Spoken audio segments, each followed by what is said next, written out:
ಸ್ನೇಹಿತರೆ ನಮಸ್ಕಾರ, ನಾನು ರವೀಂದ್ರ ಜೋಶಿ.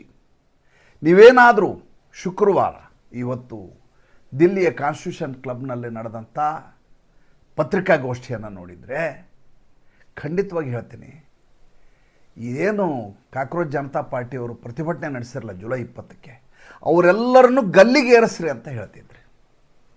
ಇಲ್ಲ, ಶರಿಯಾ ಕಾನೂನಿನ ಪ್ರಕಾರ ಕಲ್ಲು ತೊಗೊಂಡು ಹೊಡೆದು ಸಾಯಿಸಿರಿ ಅವ್ರನ್ನ ಅಂತ ಹೇಳ್ತಿದ್ರಿ. ಅಥವಾ ನಡುಹಗಲಲ್ಲಿ ಒಂದು ವೃತ್ತದಲ್ಲಿ ಅವ್ರನ್ನ ಹ್ಯಾಂಗ್ ಮಾಡ್ರಿ ಅಂತ ಹೇಳ್ತಿದ್ರಿ. ಅಂಥ ಕರುಣಾಜನಕ, ಅಂಥ ಹೃದಯ ವಿದ್ರಾವಕ ಕಥೆಗಳನ್ನು ಕೇಳಿಬಿಟ್ಟೆ ನಾನು. ಎಷ್ಟು ಚೆನ್ನಾಗಿ ಹೇಳಿದರು ಅಂದರೆ, ಅವರ ಅಸಹಾಯಕ ಸ್ಥಿತಿ, ಅವರ ಹತಾಶೆ, ಅವರ ಕುಗ್ಗಿ ಹೋಗಿರುವ ಮನೋಸ್ಥೈರ್ಯ, ಅದನ್ನು ನೋಡಿ ಕಣ್ಣೀರು ಹಾಕದೇ ಇರಲಿಕ್ಕೆ ನನ್ನ ಕಡೆ ಸಾಧ್ಯವೇ ಆಗಲಿಲ್ಲ. ತುಂಬ ಹೊತ್ತು ಏನನ್ನೂ ಮಾಡಲಾರದೆ ವಿವಶನಾಗಿ, ಅಂತರ್ಮುಖಿಯಾಗಿ, ಮೌನಿಯಾಗಿ ರೋಧಿಸಿ ಈ ಸಂಚಿಕೆಯನ್ನು ಮಾಡ್ತಾಯಿದ್ದೀನಿ. ಪ್ರಾಮಾಣಿಕವಾಗಿ ಹೇಳ್ತಾ ಇದ್ದೀನಿ. ಇಷ್ಟು ಭಾವೋದ್ವೇಗಕ್ಕೆ ಒಳಗಾದಂಥ ಸನ್ನಿವೇಶ ನನಗದು. ಏನು ಮಾಡಬೇಕು ಅರ್ಥ ಆಗಲಿಲ್ಲ. ಯಾರನ್ನ ನಿಂದಿಸಲಿ, ಯಾರನ್ನ ಟೀಕಿಸಲಿ, ಕೂತಿರೋರು ನಮ್ಮವರೇ, ಏನಂತ ಹೇಳೋದು, ಘಟನೆ ಏನು ಅಂತ ಹೇಳ್ಬಿಡ್ತೀನಿ. ನಿಮಗೆ ಜುಲೈ 20ನೇ ತಾರೀಕು ನಡೆದಂಥ ವಿದ್ಯಮಾನಗಳು ಚೆನ್ನಾಗಿ ಗೊತ್ತಿದೆ. ಅಲ್ಲಿ ಟಾರ್ಗೆಟ್ ಮಾಡಿದ್ದು ಇಬ್ಬರನ್ನೇ. ಒಂದು ನರೇಂದ್ರ ಮೋದಿಯ ಸರ್ಕಾರ, ಧರ್ಮೇಂದ್ರ ಪ್ರಧಾನ್ ಅಂದರೆ ಆಡಳಿತ ಸರ್ಕಾರ. ಎರಡನೇದು ಪೊಲೀಸರು, ಭದ್ರತಾ ಸಿಬ್ಬಂದಿ, ಅವರನ್ನು ಇನ್ನಿಲ್ಲದ ಹಾಗೆ ಅವರ ಮನೋಸ್ಥೈರ್ಯ ಕುಸಿಯುವ ಹಾಗೆ ಮಾಡೋದು ಮತ್ತು ಅವರನ್ನು ಲೇವಡಿ ಮಾಡ್ತಾ ಇರೋದು. ಅವ್ರ ಕೈ ಎತ್ತಲ್ಲ ಅನ್ನುವಂಥ ಗ್ಯಾರಂಟಿ ಮೇಲೆ ಅವರನ್ನು ಲೇವಡಿ ಮಾಡೋದು, ಅವ್ರ ಎದುರುಗಡೆ ನಿಂತು ವಿಡಿಯೋಗಳನ್ನು ಮಾಡೋದು, ಅವ್ರ ಎದುರು ಈ ರೀತಿ ಎಲ್ಲ ಕೈ ಮಾಡೋದು. ಹಿಂಗೆಲ್ಲ ಮಾಡಬಾರ್ದು, ಅದರ ಅರ್ಥವೇ ಬೇರೆ. ಇದೆಲ್ಲ ಮಾಡಿದಂಥ ವಿಡಿಯೋಗಳಿದ್ದಾವೆ ಮಾಡೋದು. ಅವರು ಅಸಹಾಯಕರಾಗಿ ಅಲ್ಲಿ ಸುಮ್ಮನೆ ನೋಡ್ತಾ ಇರ್ತಿದ್ರಲ್ಲ, ಅದನ್ನು ನೋಡಿ ಸಂತೋಷಗೊಳ್ಳೋದು, ವಿಘ್ನ ಸಂತುಷ್ಟ. ಇಂಥ ಪ್ರಕರಣಗಳನ್ನು ನೀವೆಲ್ಲ ನೋಡಿದ್ದೀರಿ. ಅದಾದ ಮೇಲೆ ನಡೆದಂಥ ಬೆಳವಣಿಗೆಗಳನ್ನು ಗೊತ್ತಿದ್ದಾವೆ. ಜುಲೈ 20ನೇ ತಾರೀಕು ನಡೆದಂಥ ಪ್ರತಿಭಟನೆ, ಸಂಸತ್ ಚಲೋ ಅನ್ನುವಂಥ ಕರೆಯನ್ನು ಕೊಡ್ತಾರೆ ಅನುಮತಿ ಇಲ್ಲದೆ. ಆದರೂ ಕೂಡ ಪೊಲೀಸರು ಇವರಿಗೆ ಭದ್ರತೆಯನ್ನು ಕೊಡಲಿಕ್ಕೆ ಹೋಗ್ತಾರೆ. ಹೋದ ಸಂದರ್ಭದಲ್ಲಿ ಅಟ್ಯಾಕ್ ಮಾಡಿದ್ದೇ ಪೊಲೀಸರ ಮೇಲೆ, ಭದ್ರತಾ ಸಿಬ್ಬಂದಿಯ ಮೇಲೆ ಇವರು. ಏಕೆಂದರೆ ಸಂಸತ್ತು ಒಳಗಡೆ ಹೋಗ್ಲಿಕ್ಕೆ ಬಿಡ್ತಾ ಇಲ್ಲ ಅನ್ನುವಂಥ ಕಾರಣಕ್ಕೋಸ್ಕರ. ಮಜಾ ನೋಡಿ, ಎಂಥ ವಿಚಿತ್ರ ಸನ್ನಿವೇಶ, ಎಂಥ ವಿರೋಧಾಭಾಸ ಅಂದರೆ, ಲಕ್ಷಗಟ್ಟಲೆ ಜನ, ಪೊಲೀಸರು ತಡೆಗಟ್ಟುವ ಹರಸಾಹಸ ಮಾಡಿದ್ದಾರೆ. ಯಾರಿಗೂ ಗುಂಡು ಹೊಡೆದಿಲ್ಲ, ಪ್ಲಾಸ್ಟಿಕ್ ಗುಂಡುಗಳನ್ನು ಹೊಡೆದದ್ದು ಬಿಟ್ಟರೆ ಬೇರೆ ಯಾವುದೇ ರೀತಿಯ ಕ್ರಮವನ್ನು ಕೈಗೊಂಡಿಲ್ಲ. ಆದರೆ ಸುಪ್ರೀಂ ಕೋರ್ಟಿಗೆ ಅಪೀಲ್ ಹೋಗಿದ್ದೇನೆಂದರೆ, ಪೊಲೀಸರು ನಮ್ಮ ಮೇಲೆ ಬರ್ಬರವಾಗಿ ನಡ್ಕೊಂಡಿದ್ದಾರೆ, ನಮ್ಮ ಮೇಲೆ ಅಮಾನವೀಯವಾಗಿ ಹಲ್ಲೆ ನಡೆಸಿದ್ದಾರೆ, ಪೊಲೀಸರ ಮೇಲೆ ನೀವು ಕ್ರಮ ಕೈಗೊಳ್ಳಬೇಕು ಅಂತ ಸುಪ್ರೀಂ ಕೋರ್ಟಿಗೆ ಇವರ ಅರ್ಜಿ. ಒಂದು ಮಾತನ್ನು ತುಂಬ ಚೆನ್ನಾಗಿ ಒಬ್ಬ ಸೋದರಿ ಹೇಳಿದರು ನನಗೆ ಕಾನ್ಸ್ಟಿಟ್ಯೂಷನ್ ಕ್ಲಬ್ಬಲ್ಲಿ. ಇವತ್ತು ಆಯಾ ಕುಟುಂಬದ ಯಾರ್ಯಾರು ಇದರಲ್ಲಿ ಗಾಯಾಳುಗಳಾಗಿದ್ದಾರೋ ಆ ಗಾಯಾಳುಗಳ ಮಕ್ಕಳು, ಹೆಂಡತಿ, ಸೋದರಿ ದಿಲ್ಲಿಯ ಕಾನ್ಸ್ಟಿಟ್ಯೂಷನ್ ಕ್ಲಬ್ಬಲ್ಲಿ ಪತ್ರಿಕಾಗೋಷ್ಠಿ ಕರೆದಿದ್ರು. ಒಂದು ಖಾಕಿಯ ಹಿಂದೆ ಕೇವಲ ಒಬ್ಬ ಪೇದೆ ಅಥವಾ ಒಬ್ಬ ಪೊಲೀಸ್ ಆಫೀಸರು ಅಥವಾ ಒಬ್ಬ ಮನುಷ್ಯ ಇರೋದು ಅಷ್ಟೇ ಅಲ್ಲ.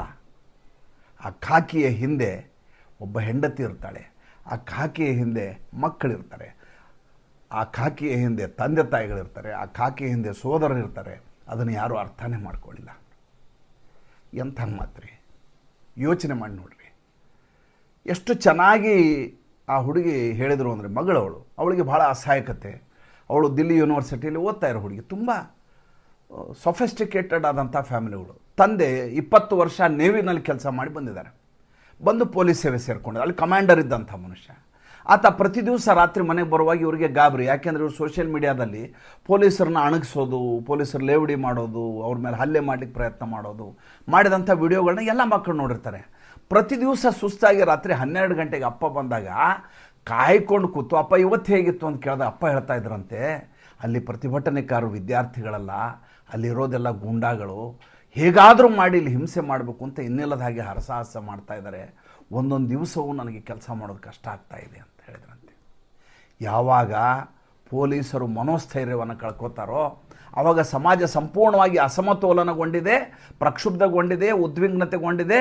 ಇದು ಆರೋಗ್ಯವಂತ ಸಮಾಜ ಇಲ್ಲ ಅನ್ನೋದು ಖಚಿತ. ಅದು ಏಕೆಂದರೆ ಫಸ್ಟ್ ಹ್ಯಾಂಡ್ ರಿಪೋರ್ಟ್ ಬರೋದೇ ಯಾರು ಅಲ್ಲಿ ಫೀಲ್ಡ್ನಲ್ಲಿ ಗ್ರೌಂಡ್ ಝೀರೋದಲ್ಲಿದ್ದು ಇವರ ಉಪದ್ವ್ಯಾಪವನ್ನು ನೋಡಿದರೋ, ಇವರ ದುರ್ವರ್ತನೆಯನ್ನು ನೋಡಿದರೋ, ಇವರ ಅಟ್ಟಹಾಸವನ್ನು ನೋಡಿದರೆ, ಇವರ ಬರ್ಬರತೆಯನ್ನು ನೋಡಿದರೋ, ಆತನೇ ಮನೆಗೆ ಬಂದು ಮಕ್ಕಳೆದುರಿಗೆ ಅಸಹಾಯಕನಾಗಿ ನಮ್ಗೆ ಭಾಳ ತೊಂದರೆ ಆಗ್ತಾಯಿದೆ ಅಂತ ಹೇಳಿದರೆ, ಮಕ್ಕಳು, ಹೆಂಡತಿ, ಅಪ್ಪ ಅಮ್ಮ ಅವ್ರ ಕತೆ ಏನಾಗಿರುತ್ತೆ ಸುಮ್ಮನೆ ಆಲೋಚನೆ ಮಾಡಿ ನೋಡಿ. ಇನ್ನೊಬ್ಬ ಹೇಳ್ತಾನೆ, ನಮ್ಮಪ್ಪ ಅಲ್ಲಿ ಹೊಡೆತ ತಿಂದು 4 ಗಂಟೆ ಪ್ರಜ್ಞೆ ಇಲ್ಲದೆ ಬಿದ್ದಿದ್ದಾರೆ. 4 ಗಂಟೆ ಪ್ರಜ್ಞೆ ಇಲ್ಲದೆ ಬಿದ್ದಿದ್ದಾರೆ. ಅವ್ರ ಫೋನ್ ರಿಸೀವ್ ಆಗ್ತಾ ಇಲ್ಲ. ನಾವು ಮನೇಲಿದ್ದೀವಿ, ಗಲಾಟೆ ಆಗ್ತಾ ಇದೆ, ಅದು ಗೊತ್ತಾಗ್ತಾ ಇದೆ, ನಮಗೇನು ಮಾಡಬೇಕು ಅರ್ಥ ಆಗ್ತಾ ಇಲ್ಲ. ರಾತ್ರಿ 12 ಗಂಟೆಗೆ ನಮ್ಮ ತಂದೆಯನ್ನು ತೊಗೊಂಬರ್ತಾರೆ. ಅವರ ಸ್ಥಿತಿಯನ್ನು ನೋಡಲಿಕ್ಕಾಗೋಲ್ಲ, ಆ ಥರ ಆಗಿತ್ತು. ಏನಾಗಿಲ್ಲ, ಯೋಚನೆ ಮಾಡಬೇಡಿ ಅಂತ ತಂದೆ ಹೇಳ್ತಾರೆ. ತಂದೆಗೆ ಹಣೆಯ ಮೇಲೆ 4 ಸ್ಟಿಚ್ಗಳನ್ನು ಹಾಕಲಾಗಿದೆ, ಟೆಂಪಲ್ಗೆ ಹೊಡೆದಿದ್ದಾರೆ, ರಕ್ತಸ್ರಾವ ಆಗಿದೆ, ಒಂದು ರಾಶಿ ಔಷಧಿ ಬರೆದು ಕೊಟ್ಟಿದ್ದಾರೆ. ಅವರು ಬದುಕಿದ್ದೇ ಹೆಚ್ಚು ಅಂತ ಸಹೋದ್ಯೋಗಿಗಳು ಹೇಳ್ತಾ ಇದ್ದಾರೆ. ಇಂಥ ಒಂದಲ್ಲ ಎರಡಲ್ಲ 10 ಘಟನೆಗಳನ್ನು ಅವರು ಹೇಳಿದರು. ಅದಾದಮೇಲೆ ಅವರು ತೀರ್ಮಾನ ಮಾಡ್ತಾರೆ, ಏನಂತ, ನಾವು ಯಾಕೆ ಕೋರ್ಟಿಗೆ ಹೋಗಬಾರ್ದು ಅಂತ. ಅವರು ಕೋರ್ಟ್ಗೆ ಹೋಗ್ತಾರೆ. ಕೋರ್ಟ್ಗೆ ಹೋಗಿ ಯಾರು ನಮ್ಮ ಪೊಲೀಸ್ ಇಲಾಖೆಯವರ ಮೇಲೆ ಕರ್ತವ್ಯ ನಿರತರಾದ ಸಂದರ್ಭದಲ್ಲಿ ಈ ರೀತಿ ಹಲ್ಲೆ ಮಾಡಿದ್ರು ಅವ್ರ ಮೇಲೆ ಕಾನೂನು ರೀತಿಯ ಕ್ರಮ ಕೈಗೊಳ್ಳಬೇಕು ಅಂತ ಅದನ್ನು ನಿರ್ದೇಶನವನ್ನು ಸರ್ಕಾರಕ್ಕೆ ನೀಡಿ. ನೋಡಿ, ನನಗೆ ವಿಚಿತ್ರ ಅನಿಸೋದು ಅದೇ ರೀ, ನಮ್ಗೆ ಭಾಳ ದುಃಖ ಆಗೋದು ಅದೇ ರೀತಿ. ಏನಂದರೆ, morale of the police, morale of the security ಯಾರಿದ್ದಾರೆ ಅದರ ಹಿತಾಸಕ್ತಿಯನ್ನು ಕಾಪಾಡಬೇಕಾಗಿದ್ದು ಕೋರ್ಟ್ಗಳಲ್ಲ. ಕೋರ್ಟ್ ನಿರ್ದೇಶನದ ಮೇಲೆ ಸರ್ಕಾರ ಕೋರ್ಟ್ ಹೇಳಿಬಿಟ್ಟಿದೆ ಅನ್ನೋ ಕಾರಣಕ್ಕೋಸ್ಕರ ಸಂವೇದನಶೀಲ ಆಗಬೇಕಾಗಿಲ್ಲ. ಸ್ವತಃ ಸರ್ಕಾರಕ್ಕೆ ಅನಿಸ್ಬೇಕು, ಇಂಥ ಕರ್ತವ್ಯನಿರತ ಅಧಿಕಾರಿಗಳ ಮೇಲೆ ಇಷ್ಟೊಂದು ದಾಳಿಯಾಗಿದೆ, ಇವ್ರನ್ನ ಹೇಗೆ ವಾಪಸ್ ನಾವು ತಂದುರುಸ್ತು ಮಾಡಿ ಮತ್ತೆ ರಣಕಣಕ್ಕೆ ಇಳಿಸ್ಬೇಕು ಅಂತ ಸರ್ಕಾರ ಆಲೋಚನೆ. ಯಾರಾದರೂ ಗಾಯಾಳುಗಳಾದಂಥ ಪೊಲೀಸರು ನೋಡಕ್ಕೆ ಹೋದಂಥ ಒಬ್ಬನೇ ಒಬ್ಬ ರಾಜಕಾರಣಿ ನಂಗೆ ತೋರಿಸ್ಬಿಡಿ, ನೀವು ದಯವಿಟ್ಟು ತೋರಿಸಿ. ಒಬ್ಬ ಯಾರೂ ಹೋಗಲಿಲ್ಲ ಸರ್. ನಡ್ಡಾನೋ ಒಂದಿಬ್ಬರು ಹೋದರು, ಬೇರೆ ವಿಪಕ್ಷದವ್ರು ಯಾರೂ ಹೋಗಲಿಲ್ಲ. ಹೇಗಿದ್ದೀರಿ ಅಂತ ಕೇಳಲಿಲ್ಲ. ಇಂಥ ಅಸಹಾಯಕ ಸ್ಥಿತಿಯಲ್ಲಿ ಇವತ್ತು ನಾವು ಸಮಾಜದಲ್ಲಿದ್ದೀವ, ಅದು ನನ್ನ ಪ್ರಶ್ನೆ. ಇದರಲ್ಲಿ ಗಾಯಾಳುಗಳಾದ ಹೆಸರುಗಳನ್ನು ನೋಡಿದೆ ನಾನು. 118 ಪೊಲೀಸರು ಮತ್ತು ಭದ್ರತಾ ಸಿಬ್ಬಂದಿಗಳು ಇದರಲ್ಲಿ ಗಾಯಾಳುಗಳಾಗಿದ್ದಾರೆ. ಒಬ್ಬ ವಿಶೇಷ ಆಯುಕ್ತರು, ಸ್ಪೆಷಲ್ ಕಮಿಷನರು, ಒಬ್ಬ ಜಾಯಿಂಟ್ ಕಮಿಷನರು, ಜಂಟಿ ಆಯುಕ್ತರು, ಡಿ ಸಿ ಪಿ ರ್ಯಾಂಕಿನವರು ಇದರಲ್ಲಿ ಸೇರಿದ್ದಾರೆ. ACP ಕೈಲಾಶ್ ಸಿಂಗ್ ಬಿಸ್ಟ್ ಅವರು ಭಾಳ ಜೀವನ್ಮರಣ ಹೋರಾಟ, ASI Sandeep, constable Dheeraj, ASI Hemendar Rathi ಅಂಥೇಳಿ, ಇನ್ಸ್ಪೆಕ್ಟರ್ ಕಿಶೋರ್, ಇಷ್ಟು ಜನರು ತೀವ್ರವಾಗಿ ಗಾಯಗೊಂಡವರು. ಇವರ ಸ್ಥಿತಿ ಹೇಗಿದೆ ಅಂದರೆ, ಈಗ ಅಭ್ಯಪಾರಿ ಥರ ಇವರಿಗೆ. ಇವರು ನೇರವಾಗಿ ಮತ್ತು ಇಲಾಖೆ ಹೋಗಿ ಕೆಲಸ ಮಾಡೋ ಸ್ಥಿತಿಯಲ್ಲಿಲ್ಲ, ಈಗಾಗಲೇ ಹೈರಾಣ್ ಪರೇಶಾನ್ ಆಗಿದ್ದಾರೆ. ಸರ್ಕಾರ ವಾಪಸ್ ಕೇಸ್ ತೊಗೋತಾ ಇದೆ. ಯಾರು ಫಸ್ಟ್ ಟೈಮ್ ಕ್ರೈಮ್ ಮಾಡಿದ್ದಾರೆ, ಯಾರು ಪ್ರತಿಭಟನೆಯಲ್ಲಿದ್ದಾರೆ, ವಿದ್ಯಾರ್ಥಿಗಳ ಮೇಲೆ ಕೇಸ್ ಹಾಕಬೇಡ ಅಂತ ನಿನ್ನೆ ಸುಪ್ರೀಂ ಕೋರ್ಟ್ನ ಆದೇಶವನ್ನು ದಿಲ್ಲಿ ಸರ್ಕಾರ ಗೃಹ ಇಲಾಖೆಯ ಮೂಲಕ ಎಲ್ಲ ಕೇಸ್ಗಳನ್ನು ವಾಪಸ್ ತೊಗೋತಾ ಇದೆ. ಹಾಗಾದರೆ ಇವರಿಗೆ ನ್ಯಾಯ ಕೊಡಿಸ್ಬೇಕಾಗಿದ್ದು ಯಾರು ಕೊಡಿಸ್ಬೇಕೀಗ? ಇದು ಮೂಲ ಪ್ರಶ್ನೆ ನಾನು ಕೇಳ್ತಾ ಇರೋದು. ಅವರ ತಂದೆ ತಾಯಿ, ಅವರ ಸೋದರರು, ಅವರ ಹೆಂಡತಿ, ಅವ್ರ ಮನೆಯಲ್ಲಿರುವಂಥ ಉಳಿದವರು ಇದ್ದಾರಲ್ಲ, ಅವರು ಸಮಾಜವನ್ನು ಬೆಳಗ್ಗೆ ಎದ್ದು ಎದುರಿಸ್ಬೇಕು. ಒಂದು ಕಡೆ ಸಮಾಜದಲ್ಲಿ ಭಾಳ ದೊಡ್ಡ ಮಟ್ಟದ ಅವಮಾನ, ಮುಜುಗರ. ಮತ್ತೊಂದು ಕಡೆ ಯಾರು ಕರ್ತವ್ಯ ನಿರತರಾಗಿದ್ರು ಆ ಜಾಗವೇ ಸರಿ ಇಲ್ಲ, ಅಪಾಯಕಾರಿ ಜಾಗದಲ್ಲಿ ನಮ್ಮ ಮನೆಯವರು ಕೆಲಸ ಮಾಡ್ತಾ ಇದ್ದಾರೆ ಅನ್ನೋಂಥ ಭಯ. ಮೂರನೇದು, ಇಷ್ಟೆಲ್ಲ ಮಾಡಿದರೂ ಕೂಡ ಸರ್ಕಾರ ಮುತುವರ್ಜಿಯಿಂದ ನಮ್ಮನ್ನು ನೋಡಿಕೊಳ್ಳಿಲ್ಲ ಅನ್ನುವಂಥ ದುಃಖ. ನಾಲ್ಕನೇದು, ಕೋರ್ಟು ಕೂಡ ಒಂದು ಮಾತನ್ನೇ ಹೇಳುತ್ತೆ, ಏನಂತ, ಪೊಲೀಸರು ಕೂಡ ಮನುಷ್ಯರು, ಅದರ ಕುರಿತು ತನಿಖೆ ಆಗಬೇಕು ಅಂತ ಹೇಳ್ತು. ಇದು ಎಲ್ಲರಿಗೂ ಗೊತ್ತಿರೋ ವಿಚಾರ. ನೀವು ತೆಗೆದುಕೊಂಡಿರುವಂಥ ನಿಲುವು ಏನು? ಪೊಲೀಸರು ಕೂಡ ಮನುಷ್ಯರು, ಅವ್ರಿಗೂ ನ್ಯಾಯ ಒಂದೇ, ನಿಮಗೂ ನ್ಯಾಯ ಒಂದೇ, ಅವ್ರಿಗೂ ನ್ಯಾಯ ಸಲ್ಲಬೇಕು, ಅವ್ರ ಮೇಲೆ ಈ ರೀತಿಯಾದ ದಾಳಿ ಆಗಬಾರದಾಗಿತ್ತು, ಅದರ ಕುರಿತು ತನಿಖೆ ಆಗಬೇಕು. ಇದಕ್ಕಿಂತ ಜೋಕು, ಇದಕ್ಕಿಂತ ತಮಾಷೆ, ಇದಕ್ಕಿಂತ ವಿರೋಧಾಭಾಸ ಯಾವುದಾದ್ರೂ ಇದೆಯಾ ಹೇಳಿ ನನಗೆ? ಮುಂಬರುವ ದಿನಗಳು ಎಷ್ಟು ಕಷ್ಟಕರವಾಗಿದ್ದಾವೆ ಅನ್ನೋದನ್ನು ಸುಮ್ಮನೆ ಆಲೋಚನೆ ಮಾಡಿ. ರಾಜಕಾರಣದ ಛದ್ಮವೇಷದಲ್ಲಿ ಇರುವಂಥ ಖಳನಾಯಕರು ಯಾರಿದ್ದಾರೆ, ಯಾರು ವಿದ್ಯಾರ್ಥಿಗಳ ಹೆಸರಲ್ಲಿ ಪ್ರತಿಭಟನೆ ಅಂತ ಹೇಳಿ ಇವತ್ತು ಇಡೀ ವ್ಯವಸ್ಥೆಯನ್ನು ಅರಾಜಕತೆಗೆ ತೆಗೆದುಕೊಂಡು ಹೋಗಿದ್ದಾರೆ, ಅವರಿಗೆ ಸರಿಯಾದ ಕಠಿಣವಾದಂಥ ನಿಲುವನ್ನು ತೆಗೆದುಕೊಂಡು ಶಿಕ್ಷೆಗೆ ಗುರಿಪಡಿಸದೆ ಹೋದರೆ ಸಮಾಜ ಕ್ಷಮಿಸಲ್ಲ. ಪೊಲೀಸರು ಬಿಟ್ಬಿಡಿ.